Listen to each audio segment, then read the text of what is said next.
मैत्री India channel के सारे ही दर्शकों को तथा उनके माध्यम से भारत का संविधान, जिन्हें भारत के सार्वभौम लोग कहते हैं, उन लोगों को साधुवाद, मंगल कामना, विनम्र अभिवादन और सप्रेम जय भीम। आज हम बड़े ही एक प्रासंगिक विषय पर चर्चा करने जा रहे हैं। संसद का अधिवेशन शुरू है, 2 हफ्ते बीत गए हैं, तीसरे हफ्ते में संसद का अधिवेशन शुरू है। घोषित टाइम शेड्यूल अनुसार 13 अगस्त 2021 तक यह सत्र चलने की संभावना है, शायद उसके पहले भी समाप्त हो सकता है। सत्ता पक्ष और विरोधी पक्ष में गतिरोध उत्पन्न हो गया है। विरोधी पक्ष चाहते हैं कि पेगासस स्पाईवेयर पर चर्चा हो। कृषि संबंधी जो 3 कानून पारित किए गए हैं उनके संबंध में चर्चा हो। कोरोना के संबंध में सरकार की जो नीति रही है उनके संबंध में चर्चा हो। सरकार ने यह भूमिका स्वीकार की है कि ये तीनों ही नॉन इश्यूज़ हैं, इन पर चर्चा करने की ज़रूरत नहीं, और इसके चलते 2 हफ्ते के सत्र हुए ही नहीं और तीसरे हफ्ते में भी सत्र होने की संभावना नहीं है। विरोधी पक्ष ने कल घोषित किया था कि हम एक समांतर संसद का आयोजन संसद भवन परिसर में करने जा रहे हैं। तो इससे ये जानकारी मिलती है कि हमारा लोकतंत्र किस दिशा से जा रहा है। सारे ही विरोधी पक्ष, 17 विरोधी पक्ष एकजुट होकर इन 3 प्रश्नों पर चर्चा की मांग करते हैं। दूसरा प्रश्न खेती संबंधी, कृषि संबंधी कानूनों का। 8 महीने से किसान दिल्ली की सीमा पर बैठे हुए हैं। जंतर मंतर पर पैरेलल संसद उनकी भी शुरू है। ऐसा होते हुए भी न तो प्राइम मिनिस्टर न ही कृषि मंत्री किसी को भी लगता है कि जाकर उनके साथ संवाद प्रस्तापित कर हल ढूंढने का प्रयास करें। तो यह है लोकतंत्र। लोगों से कितना दूर है लोकतंत्र, विरोधी पक्षियों से कितना दूर है लोकतंत्र, इसकी एक झलक इससे मिलती है। और इसी संबंध में कुछ अध्ययन किए गए हैं भारत के लोकतंत्र के संबंध में, वह मैं आपको बताना चाहता हूँ। भारत के लोकतंत्र को फ्री डेमोक्रेसी नहीं कहा जाता। जब 26 जनवरी 1950 को संविधान लागू हुआ और संविधान के लागू होते ही संविधान द्वारा घोषित सार्वभौम लोकतांत्रिक गणराज्य की स्थापना हुई भारत में, तब से लेकर तो 2021 तक हमने सफ़र किया मुक्त लोकतंत्र से चुनावी लोकतंत्र तक। आज के लोकतंत्र को केवल इलेक्टोरल डेमोक्रेसी कहा जाता है और भारत बड़े गर्व से कहता है कि जहाँ पर 90 करोड़ मतदाता है, बड़ी सुविधा से, बड़े ही अच्छे ढंग से, बड़े ही निष्पक्ष है कि नहीं क्वेश्चन मार्क ढंग से, क्योंकि कुछ समय से जब से मोदी जी शासन में आए हैं तब से निर्वाचन आयोग की स्वतंत्र निरपेक्ष कार्य प्रणाली पर प्रश्न चिन्ह उपस्थित किया गया है। तो क्या सही अर्थों में भारत का चुनाव निष्पक्ष होता है, बिना किसी भेदभाव के होता है? क्योंकि अभी पिछले समय में पश्चिम बंगाल में विधानसभा का जो चुनाव हुआ तो 7 सत्र में ये चुनाव हुआ। तो ये किसके आधार पर हुआ, किसके आदेश पर हुआ? और कोरोना के सारे नियम प्रतिबंध एक तरफ रखकर नरेंद्र मोदी जी और गृह मंत्री अमित शाह जी हजारों लाखों की तादाद में लोग उपस्थित हो ऐसी सभाओं का आयोजन कर रहे थे। वही मोदी जी हमें टीवी पर हमें रोज़ सुबह शाम संदेश देते हैं 2 गज दूरी बहुत ज़रूरी कोरोना के लिए, परंतु उनकी सभाओं में कभी भी 2 गज दूरी क्या, 1 गज 1 फीट की दूरी का भी पालन नहीं किया। जाने दीजिए यह बात। इस प्रकार से लोकतंत्र है केवल केवल चुनाव तक सीमित रह गया है और अभी चुनाव भी निष्पक्ष नहीं होते हैं, ऐसा आरोप किया जाता है। क्योंकि चुनाव आयोग की भूमिका, निर्वाचन आयोग की भूमिका निष्पक्ष नहीं है। चुनाव आयोग भी सरकार की संस्था बन गई है, सत्ताधारी पक्ष की संस्था बन गई है, ऐसा आरोप किया जाता है। और इसीलिए we have become electoral democracy. एक अध्ययन किया गया है, स्वीडन की यूनिवर्सिटी है, यूनिवर्सिटी ऑफ गुटेनबर्ग। इस यूनिवर्सिटी ने अध्ययन किया है 2020 में, 189 देशों का अध्ययन किया है डेमोक्रेसी के संबंध में, और उनकी रिपोर्ट 2020 में प्रकाशित हुई है। भारत के संबंध में बड़े ही चौंकाने वाले तत्व उजागर हुए हैं।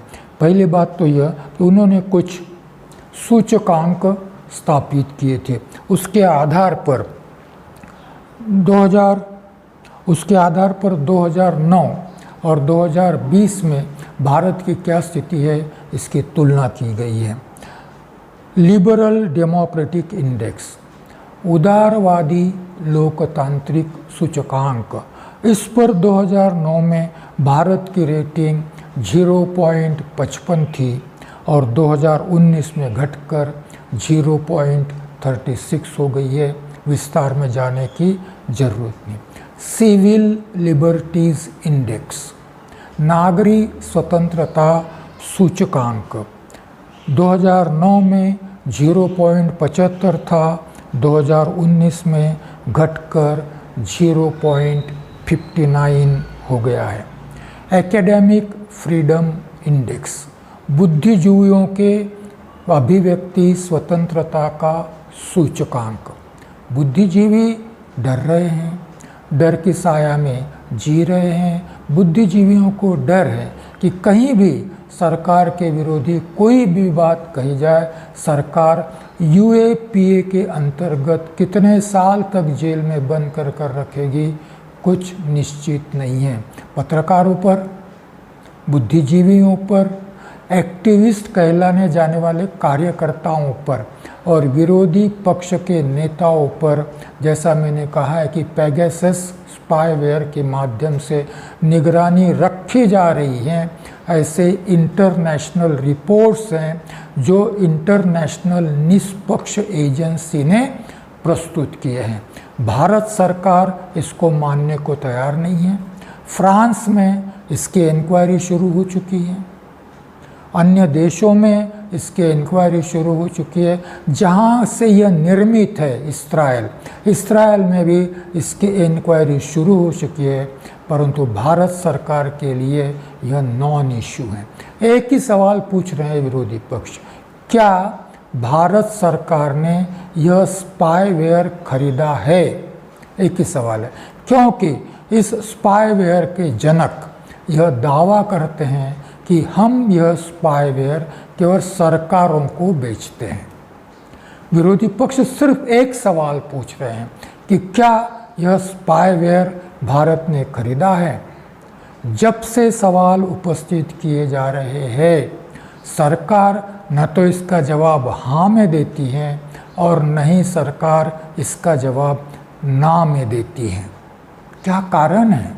लोग पूछ रहे हैं क्या कारण है। एन राम जो है हिंदू के संपादक, हिंदू दैनिक के संपादक, फ्रंट लाइन के संपादक, इन्होंने और इनके माध्यम से और एक व्यक्ति ने सर्वोच्च न्यायालय में इसके संबंध में याचिका दाखिल की है और कहा है कि यह राइट टू प्राइवेसी का हनन है और इसकी इन्वेस्टिगेशन वर्तमान सर्वोच्च न्यायालय के न्यायाधीश द्वारा या निवृत्त सर्वोच्च न्यायालय के न्यायाधीश द्वारा किया जाना चाहिए। शायद 5 अगस्त को इसके संबंध में सुनवाई होने की संभावना है। मैं आज जब रिकॉर्डिंग हम लोग कर रहे हैं तो आज की तारीख 3 अगस्त है, तो इसलिए मैं यह स्पष्ट करना चाहता हूं कि इसकी इंक्वायरी सरकार हाँ या ना में जवाब नहीं देना चाहती। क्यों नहीं देना चाहती? इससे तो संशय उत्पन्न होता है। इससे तो शंकाएं बढ़ती है। Freedom of civil liberties index, academic freedom, बुद्धिजीवी न तो लिख सकते हैं, न तो बोल सकते हैं, न तो अभिव्यक्त हो सकते हैं। 2009 में 0.74 था, अब घटकर 2020 में 0.35 तक हम लोग पहुंच गए। और यह कहा गया है उस रिपोर्ट में कि इमरजेंसी में भी इस प्रकार की स्थिति नहीं थी, जिस इमरजेंसी को सवेरे शाम सत्ता पक्ष कोसता है। जरूर कोसना चाहिए, सबसे बुरा समय था वो, क्योंकि उनके भी बड़े बड़े नेता अटल बिहारी वाजपेयी जी, अडवाणी जी जेल में बंद थे। परंतु आज इमरजेंसी से भी अघोषित इमरजेंसी लागू है और उससे भी बदतर स्थिति है। सारे ही इंटेलेक्चुअल्स, सारे ही एक्टिविस्ट्स, पत्रकार जो भी विरोध में बोलने का प्रयास करता है शासन के विरोध में। सर्वोच्च न्यायालय कहता है शासन और देश दो अलग अलग बातें हैं। सरकारी निर्णयों का विरोध देशद्रोह नहीं होता है, फिर भी उनको अरेस्ट किया जाता है। फ्रीडम ऑफ एक्सप्रेशन इंडेक्स 87 था 0 पॉइंट, अभी 0.51 पर आ गया है। और हम लोग इलेक्टोरल डेमोक्रेसी बन गए हैं। और इक्वेलिटी इंडेक्स 179 देशों में, 89 देशों में हम 122 पर हैं और इस प्रकार से हैं। एक और भी चौंकाने वाला तथ्य भारत के संबंध में उजागर किया गया है। तथ्य यह है, अध्ययन कहता है कि जब भी शिक्षा का स्तर बढ़ता है, जब भी सबको शिक्षा प्राप्त होने की प्रक्रिया बढ़ती है और आर्थिक उन्नति होती है, तब धर्म और ईश्वर का प्रभुत्व जीवन पर से घटता जाता है। धर्म की मान्यता घटती है, ईश्वर को मानने वाले लोगों की संख्या घटती है। परंतु वह अध्ययन भारत के संबंध में बड़ी विपरीत स्थिति का उल्लेख करता है। अध्ययन कहता है भारत में शिक्षा बढ़ रही है, भारत में आर्थिक विकास भी बढ़ रहा है, उसके साथ साथ धर्म और ईश्वर पर श्रद्धा भी बढ़ती जा रही है। धर्म के नाम पर उन्मादी लोग मॉब लिंचिंग कर रहे हैं। धर्म के नाम पर कोरोना होते हुए भी कुंभ मेला आयोजित किया गया। कावड़ियों को परमिशन मांगी गई, एक राज्य उनको प्रतिबंध करता है, दूसरा राज्य उनको अनुमति देना चाहता है। सर्वोच्च न्यायालय कहता है कि राज्य यदि प्रतिबंध नहीं करता तो हम प्रतिबंध लगाएंगे। यह धार्मिक उन्माद है, यह धार्मिक उन्माद है। तो इस प्रकार भारत देश में जहाँ डॉक्टर अंबेडकर ने 4 नवंबर 1948 को संविधान का मसौदा प्रस्तुत करते समय कहा था कि एक छोटा सा समय था बुद्ध के काल का। बुद्ध के काल में गणराज्य थे, उसके बाद में 2500 साल बीत गए, भारत में लोकतंत्र की परंपरा बिल्कुल भी विद्यमान नहीं थी। जहाँ पर वो कहते हैं कि लोकतंत्र भारत में टॉप ड्रेसिंग सॉइल जैसा है, इतनी ही जानकारी लोगों को, वहाँ पर मैं लोकतंत्र के बीज संविधान के माध्यम से बो रहा हूँ और उम्मीद करता हूँ कि इसका वटवृक्ष बनेगा, इसका बोधि वृक्ष होगा। नहीं हुआ, वह बीज भी अब दूषित हो चुका है, वह बीज भी अभी दूषित हो चुका है। बाबा साहब जो सोचते थे 70 साल में वह नहीं हो पाया। हम फ्री डेमोक्रेसी से इलेक्टोरल डेमोक्रेसी तक पहुँचे। आइए डॉक्टर बाबा साहब आम्बेडकर को किस प्रकार का लोकतंत्र अभिप्रेत था उसके संबंध में बात करेंगे, और हमने सफ़र कहाँ से शुरू किया था और कहाँ पहुँच गए इसके संबंध में भी बात करेंगे। और यदि हम भारतीय हैं, यदि हम संविधान को मानने वाले भारतीय हैं, बाबा साहब को मानने वाले नहीं कहूँगा मैं, क्योंकि सारा भारत बाबा साहब को कौन से दिन मानेगा मुझे नहीं मालूम, परंतु संविधान हम लोगों का है, हमने बनाया है, ऐसा डॉक्टर आम्बेडकर बोलते हैं। हमने अब अंगीकृत किया है, अधिनियमित किया है, ऐसा डॉक्टर आम्बेडकर बोलते हैं। तो हम भारत के लोग यदि लोकतंत्र बचाना चाहते हैं, संविधान बचाना चाहते हैं तो हमने क्या करना चाहिए, इसके बारे में भी हम लोग बात करेंगे। वर्तमान स्थिति के बारे में एक मैं शेर कहना चाहूँगा, कभी तो कहता नहीं हूँ मैं, सोमकुर जी हंस रहे होंगे मन के मन में कि इनको भी कैसे ये बीमारी लग गई शेर कहने की। तो मैं कहना चाहूँगा, बर्बाद गुलिस्तां करने को, सोमकुर जी सुनी है, बर्बाद गुलिस्तां करने को एक ही उल्लू काफ़ी था। बर्बाद गुलिस्तां करने को एक ही उल्लू काफ़ी था। हर शाख पे उल्लू बैठा है, हर शाख पे उल्लू बैठा है, अंजाम ए गुलिस्तां क्या होगा। बर्बाद गुलिस्तां करने को एक ही उल्लू काफ़ी था, हर शाख पे उल्लू बैठा है, अंजाम ए गुलिस्तां क्या होगा। तो इसके साथ ही आइए हम पहले देखते हैं माननीय डॉक्टर बी.आर. अम्बेडकर, संविधान के निर्माता, हम संविधान के निर्माता कहते हैं, उन्होंने कभी भी अपने आप को संविधान का निर्माता नहीं कहा है। ऐसे डॉक्टर अम्बेडकर को फिर से एक बार अभिवादन कर कर उनका लोकतंत्र किस प्रकार से था उसके बारे में जानने का, समझने का प्रयास करते हैं। हम डॉक्टर बाबा साहब अम्बेडकर द्वारा लोकतंत्र की जो संकल्पना की गई है उसके बारे में जानने का प्रयास कर रहे हैं।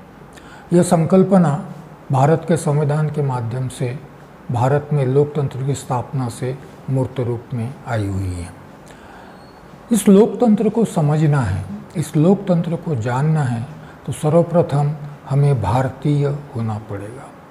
जो भारतीय है वही डॉक्टर बाबा साहब अम्बेडकर का लोकतंत्र समझ सकता है, वही संविधान द्वारा स्थापित लोकतंत्र समझ सकता है। डॉक्टर बाबा साहब अम्बेडकर की मान्यता है कि हम कभी भी एक राष्ट्र नहीं थे 26 जनवरी 1950 तक। 26 जनवरी 1950 को सर्वप्रथम भारत के संविधान द्वारा भारत एक राष्ट्र है यह घोषणा की गई। साथ में संविधान यह भी कहता है कि हम एक राष्ट्र हैं, परंतु हम एक राष्ट्र बनने की प्रक्रिया में भी है। और इसी संविधान ने हमें पहचान दी, हमें भारतीय होने की। मेरी राष्ट्रीयता भारतीय है, मैं भारतीय हूँ, और जब तक मैं अपने आप को भारतीय नहीं मानता तब तक न तो मैं संविधान को समझ सकता हूँ और संविधान द्वारा स्थापित लोकतंत्र को भी समझ सकता हूँ। संविधान में लोकतंत्र कहाँ से आया, डॉक्टर बाबा साहब अम्बेडकर की लोकतंत्र की संकल्पना क्या थी, आइए जानने का, समझने का प्रयास करते हैं। 25 नवंबर 1949 को संविधान सभा में माननीय डॉक्टर बाबा साहब अम्बेडकर संविधान सभा में अंतिम भाषण देते हैं। इस अंतिम भाषण में वह अब तक किए गए चर्चा में लिए गए आक्षेपों का, चर्चा में की गई आलोचनाओं का भी जवाब देना चाहते हैं।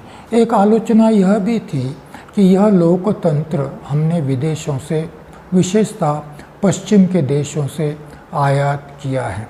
डॉक्टर अम्बेडकर बड़ी गंभीरता से इस आलोचना का जवाब देते हैं और कहते हैं, मान्यवर, मैंने यह लोकतंत्र पश्चिम से नहीं लिया है, मैंने यह लोकतंत्र बुद्ध के संघ से लिया है।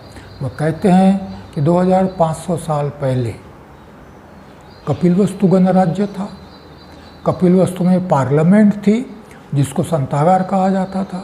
सारे ही निर्णय संथागार में लिए जाते थे। उसको हम डायरेक्ट डेमोक्रेटिक रिपब्लिक भी कह सकते हैं, क्योंकि डायरेक्ट डेमोक्रेसी थी। गणतंत्र के सारे ही लोग एकत्रित होकर वहाँ निर्णय लेते थे।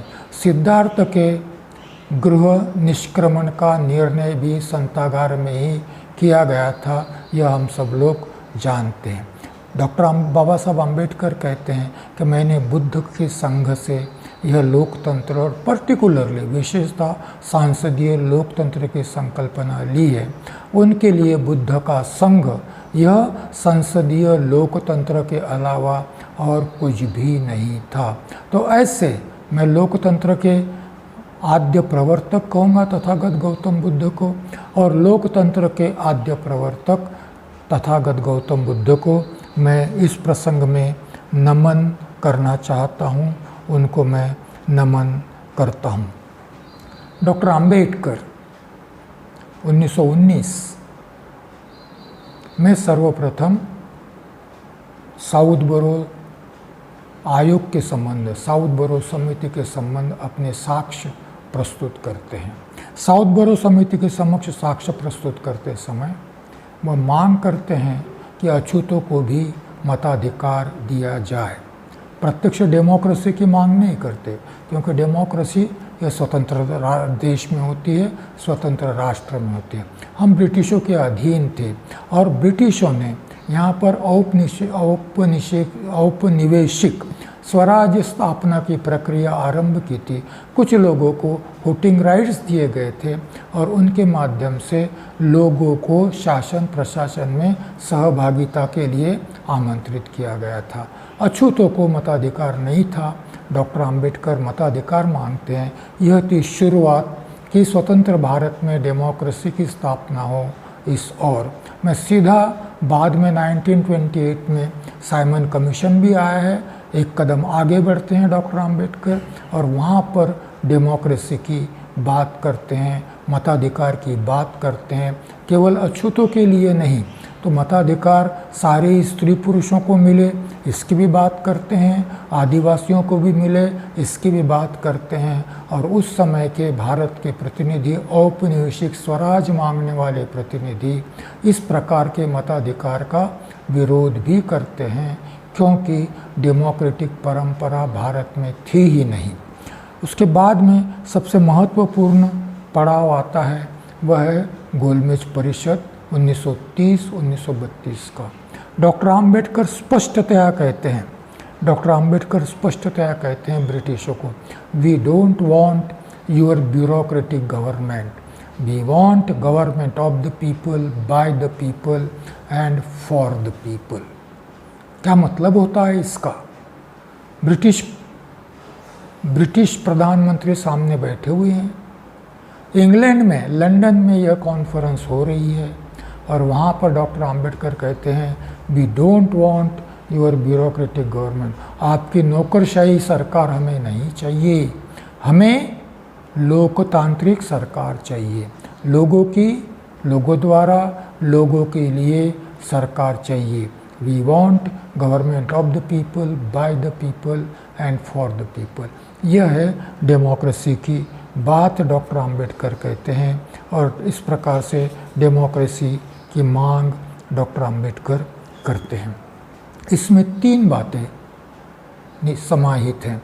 एक तो भारत स्वतंत्र होना चाहिए, दूसरा स्वतंत्र भारत में लोकतंत्र की स्थापना होनी चाहिए, और तीसरा उस लोकतंत्र में सारे ही लोगों को, विशेष तौर पर जो पददलित वर्ग हैं, उनको सत्ता में भागीदारी मिलनी चाहिए। और इस प्रकार से डॉक्टर अंबेडकर लोकतंत्र की बात करते हैं, लोकतंत्र का विचार करते हैं। फिर प्रक्रिया में आते हैं। संविधान निर्माण की प्रक्रिया 9 दिसंबर 1946 को आरंभ होती है। उसके पहले संविधान सभा के लिए चुनाव होते हैं। डॉक्टर BR अम्बेडकर, डॉक्टर बाबा साहब अम्बेडकर मुंबई प्रदेश से संविधान सभा में नहीं पहुंच पाते हैं।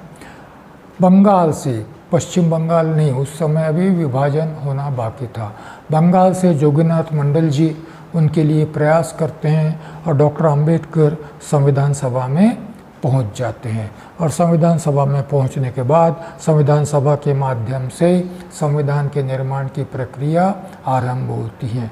पूर्व तैयारी में ही यह कहा जाता है, सारे लोग स्वीकृत करते हैं कि भारत एक सार्वभौम लोकतांत्रिक गणराज्य होगा। 13 दिसंबर 1946 को पंडित जवाहरलाल नेहरू द्वारा प्रस्ताव रखा जाता है और उसी प्रस्ताव के माध्यम से यह सूचित किया जाता है कि स्वतंत्र भारत एक सार्वभौम लोकतांत्रिक गणराज्य होगा। और उसके बाद में 29 अगस्त को डॉक्टर BR अम्बेडकर को मसौदा समिति का सदस्य निर्वाचित किया जाता है। 30 अगस्त 1948 को 30 अगस्त 1947 को डॉक्टर बी आर अम्बेडकर मसौदा समिति के अध्यक्ष बनते हैं और संविधान का मसौदा ड्राफ्ट करने का अवसर उन्हें मिलता है। ध्यान रहे, लोकतंत्र की अनेक व्याख्याएं की जाती हैं।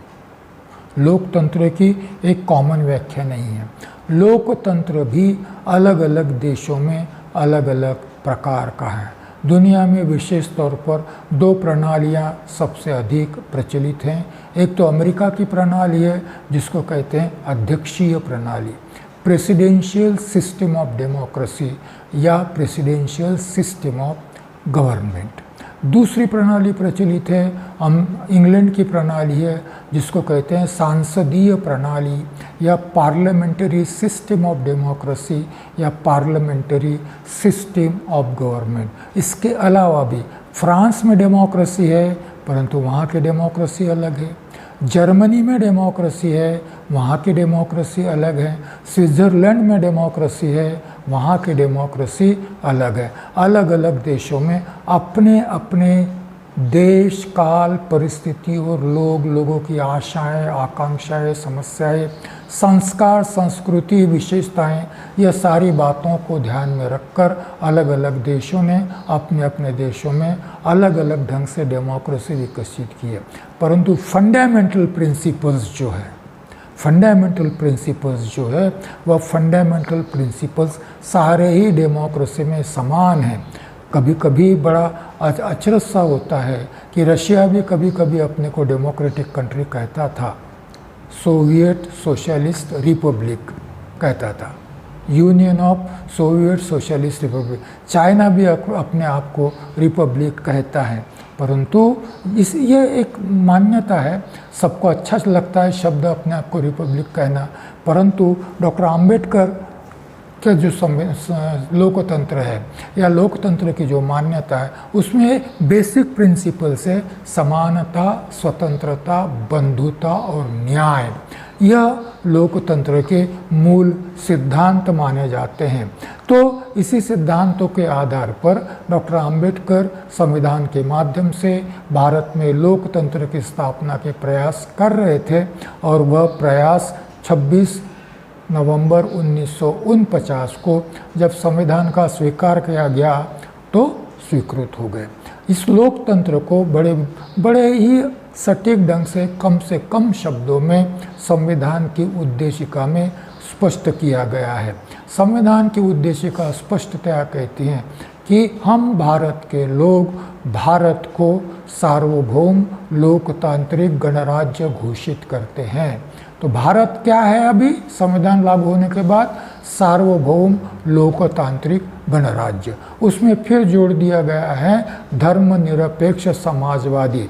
तो अब हम भारत के लोग अपने आप को क्या कहते हैं? हम कैसे हैं लोग भारत के? सार्वभौम धर्मनिरपेक्ष समाजवादी लोकतांत्रिक गणराज्य।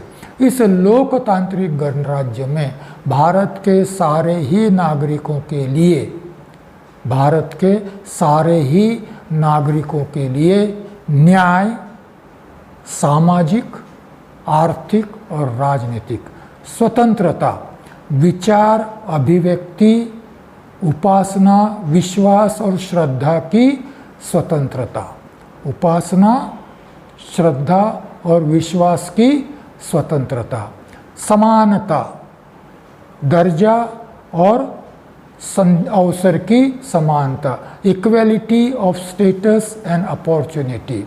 तो इस प्रकार से राजनीतिक, आर्थिक, सामाजिक न्याय, कुछ स्वतंत्रताएं और साथ में अवसर की और सामाजिक दर्जे की समानता, और फिर बात आती है व्यक्ति की प्रतिष्ठा की। और इन सारी बातों को प्रवर्धित करने वाली बंधुता, यह राष्ट्र की एकात्मता और एकता का आधार होगा। तो यह है हमारा डेमोक्रेसी का खाका, यह है हमारी डेमोक्रेसी की संरचना। फिर से एक बार मैं संक्षेप में दोहराना चाहूँगा, जानने का प्रयास कीजिए कि भारत अब संविधान के अनुसार सार्वभौम धर्मनिरपेक्ष समाजवादी लोकतांत्रिक गणराज्य है।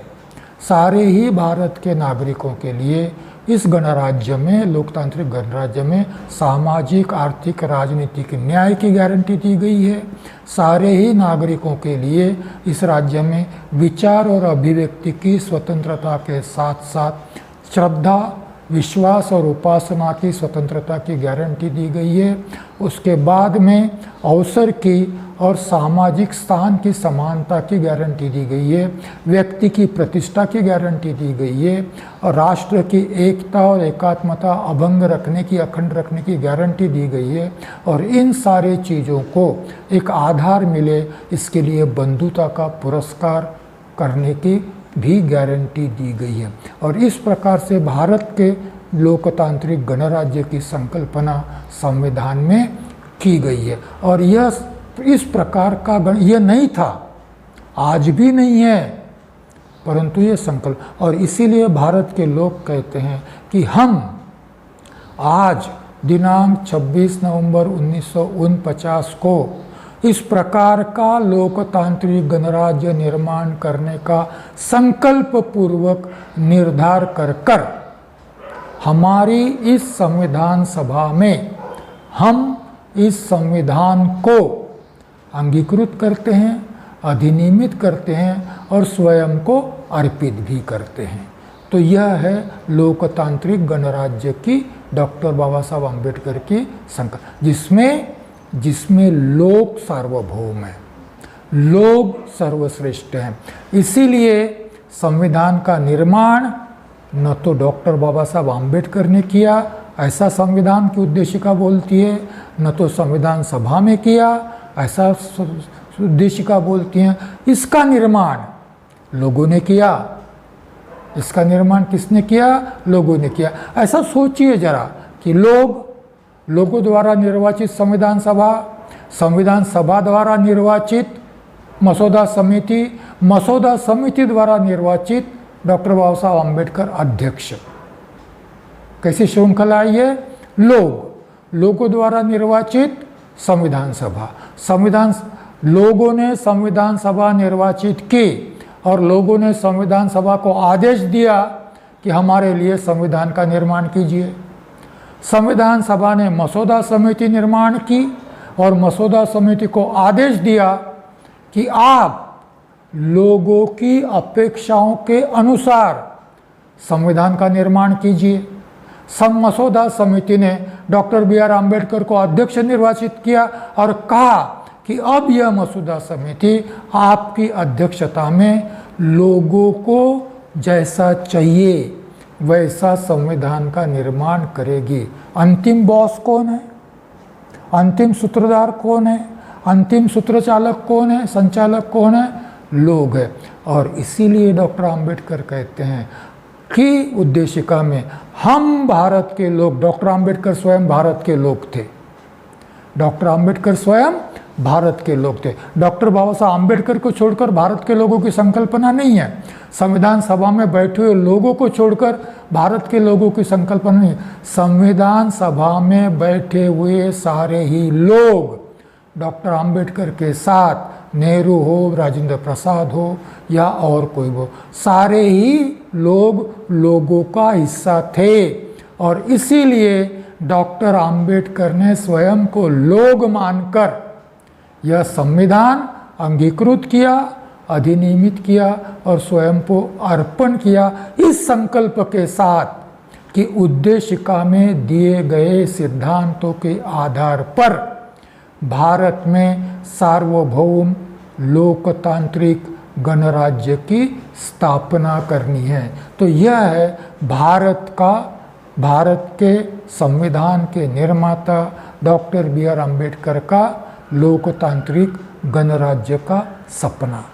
तो आइए इसके बारे में सोचते हैं। 4 नवंबर 1948 को डॉक्टर बी आर अम्बेडकर द्वारा मसौदा समिति का, संविधान के मसौदे का ड्राफ्ट संविधान सभा में प्रस्तुत किया गया। तो इस संविधान की कुछ वैशिष्ट्य बताते हैं इस भाषण में। वो 4 नवंबर का भाषण बड़ा ही महत्वपूर्ण है। सोचिए, इसमें डॉक्टर बी आर अम्बेडकर कहते हैं कि दुनिया में 2 प्रकार की लोकतांत्रिक प्रणालियाँ बड़ी जानी मानी प्रणालियाँ हैं।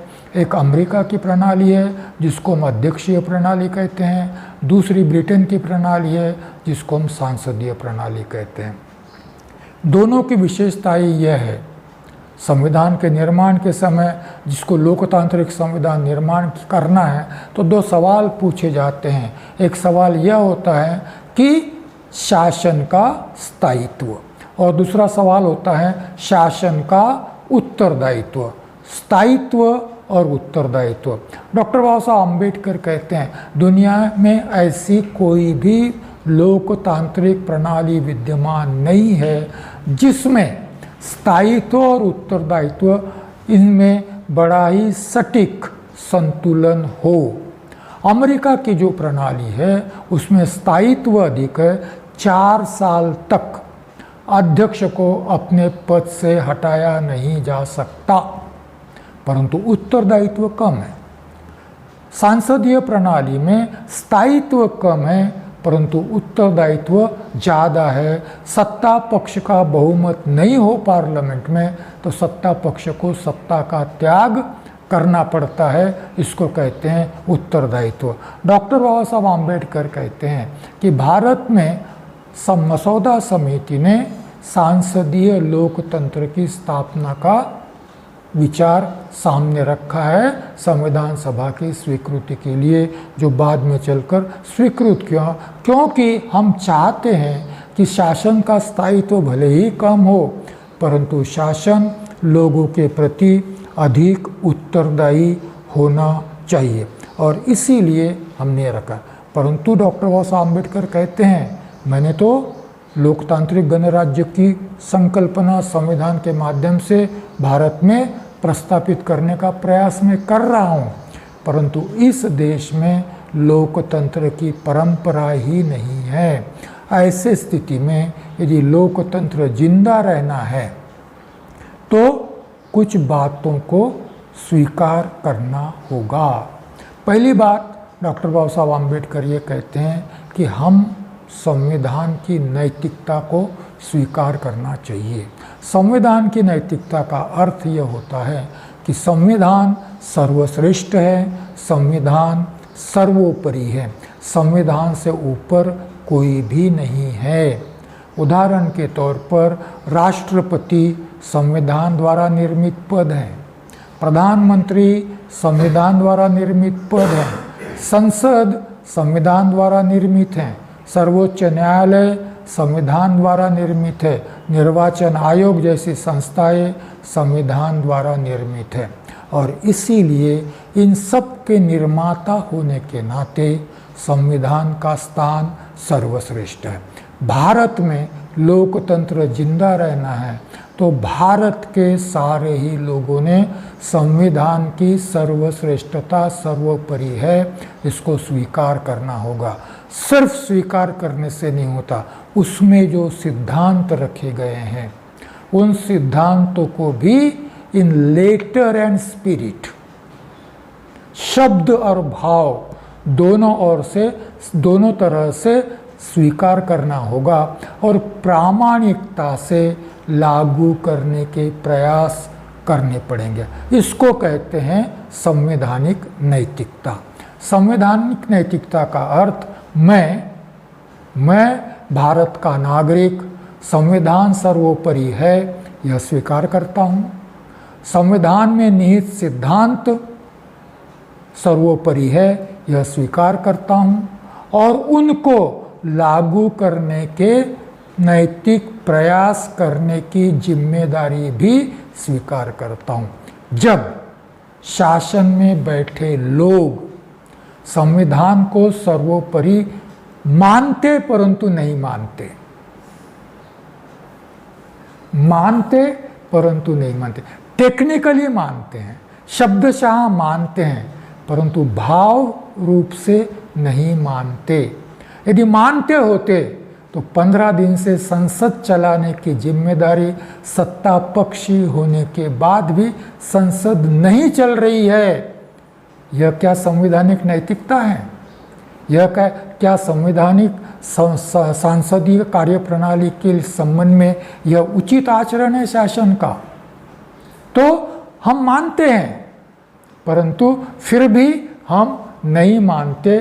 तो ऐसी स्थिति को डॉक्टर बाबा साहब आम्बेडकर कहते हैं यह संवैधानिक अनैतिकता है, यह संवैधानिक अनैतिकता है। आप बैठो आंदोलन करते हुए, हम नहीं सुनेंगे आपकी बात, क्योंकि हमारे पास बहुमत है, हमारे पास बहुमत है। परंतु बहुमत होने का अर्थ डॉक्टर बाबा साहब आम्बेडकर 17 दिसंबर 1946 के भाषण में कहते हैं, आपके पास बहुमत की सत्ता है, परंतु उसके साथ यदि शून्यता न हो, विजडम न हो, तो यह सत्ता अनर्थकारी हो जाती है, यह सत्ता दमनकारी हो जाती है। आज लोकसभा में बैठा हुआ सत्ता पक्ष बहुमत के आधार पर दमनकारी हो चुका है, विरोधियों का दमन कर रहा है। कृषि आंदोलन करने, कृषि कानून के विरुद्ध आंदोलन करने वालों का दमन किया जा रहा है, CAA के विरुद्ध आंदोलन करने वालों का दमन किया गया है। तो यह बहुमत दमनकारी है, और यह बहुमत होते हुए भी इसको संवैधानिक अनैतिकता का आचरण कहते हैं। कभी कभी डॉक्टर आम्बेडकर ने एक बात और भी कही है कि ऐसे अनैतिकता का आचरण करने वाला बहुमत का पक्ष संविधान को नहीं छूता, संविधान को हाथ नहीं लगाता और शपथ लेता है संविधान की कि मैं संविधान की रक्षा करूंगा। मोदी जी दावा कर सकते हैं कि मैंने संविधान को छुआ तक नहीं, क्या परिवर्तन किया है संविधान में, मैंने बता दीजिए, छुआ तक नहीं। परंतु डॉक्टर बाबा साहब आम्बेडकर कहते हैं संविधान को न छूते हुए भी प्रशासनिक निर्णयों के माध्यम से संविधान विकृत किया जा सकता है, संविधान अकार्यक्षम बनाया जा सकता है, संविधान विकृत किया जा सकता है, संविधान डिसफंक्शनल बनाया जा सकता है, इनकंसिस्टेंट बनाया जा सकता है। अनेक निर्णय ऐसे हैं कि जिसके चलते संविधान को अकार्यक्षम, निष्क्रिय बनाया जा रहा है। अकार्यक्षम शब्द ठीक नहीं है, निष्क्रिय बनाया जा रहा है, इनकंसिस्टेंट बनाया जा रहा है, इम्पोर्टेंट बनाया जा रहा है, केवल प्रशासनिक निर्णयों के माध्यम से, केवल प्रशासनिक निर्णयों के माध्यम से। तो इसका मतलब है 4 नवंबर 1948 को डॉक्टर बाबा साहब आम्बेडकर कहते हैं संविधान के फॉर्म में, स्वरूप में किसी प्रकार का परिवर्तन न करते हुए भी by changing the form of the administration we can make the constitution inconsistent and inactive. Simply without changing the form of the constitution, by changing the form of the administration, we can make the constitution inconsistent and inactive. तो इसको doctor बाबा साहब आम्बेडकर संवैधानिक अनैतिकता कहते हैं।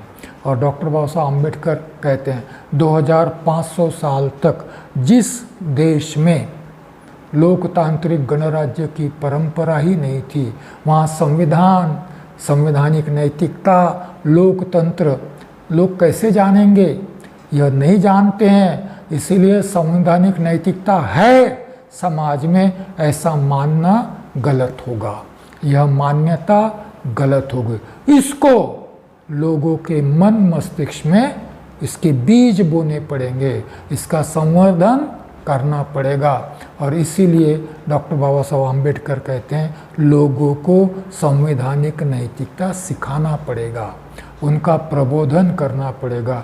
बड़े दुख की बात है कि 70 सालों में किसी ने भी संवैधानिक नैतिकता लोगों तक संविधान, डेमोक्रेसी, रिपब्लिक और संवैधानिक नैतिकता पहुंचाने का प्रयास किया ही नहीं।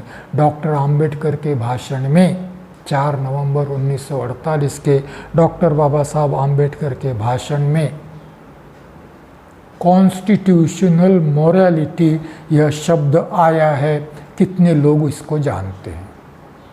कितने लोगों को इसकी जानकारी है। जब पढ़े लिखे लोग ही नहीं जानते तो फिर जिस समाज में इस प्रकार का व्यवहार है, जिसको हम कहते हैं कि रोज़ कुआं खोदता है, रोज़ पानी पीता है, रोज़ कमाता है और रोज़ खाता है, ऐसा व्यक्ति, ऐसे बहुतांश लोग यदि जिस समाज में हैं, वह लोग संवैधानिक नैतिकता वगैरह की बात क्या समझेंगे। तो इस प्रकार से डेमोक्रेसी, ये तो भला हो संविधान का, भला हो संविधान के निर्माता का कि सर्वोच्च न्यायालय ने 2 बातें कही हैं।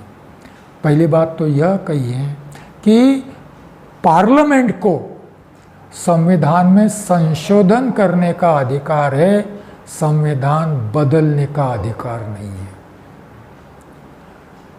Parliament has a right to amend the constitution, but Parliament doesn't have a right to change the Constitution।